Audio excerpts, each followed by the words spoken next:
Hi, Shabbat Shalom everyone. It's a double header this week. We're going to be doing the Parshat of Matot and Masay. And very interesting to get you mathematicians out there and statisticians over here. Very great insight I heard within regards to Shabbat Parshat Matot, actually from Rav Asher ben Shimon.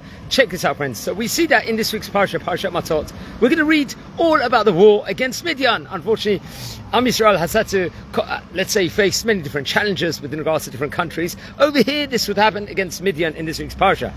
Now, the spoils, let's just say that they would be victorious in getting, would have to be divided equally between the army and the people who had stayed behind.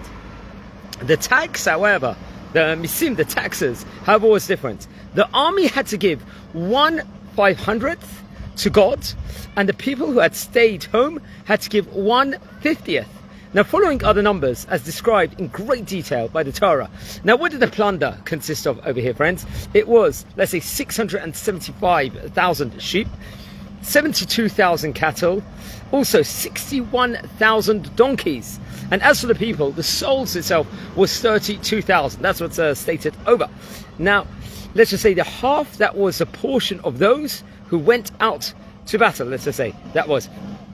Now, what was that amount, the half the people that went to battle? The sheep would be 337,500, of which the tax would be 675. That will be the total amount over there.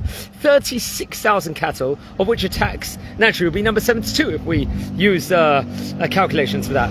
The 16,000 people, the souls, let's just say, that was the tax would be 32, and the 30,500 donkeys the tax would be 61 of that. Now, the community's half consisted of 337,500 sheep, let's just say. So how did this entail? So there's a 36,000 cattle over here, 30,500 donkeys, and 16,000 souls, people. Now, Moshe took one part of 50 from the half of the children of Israel. Now, what's interesting is the Rambam over here is going to point out that it's amazing that these numbers were the same at the time of the counting as they were when they were captured. The only way to fulfill, let's say, God's commandment over here was by dividing the captured spoils. Let's just say, if only one animal or one person had died, it would have been impossible to fulfill the commandment the way it had been given over here. It had to be this exact way. In addition to that, we can point out, let's say, another almost miraculous fact from this over here.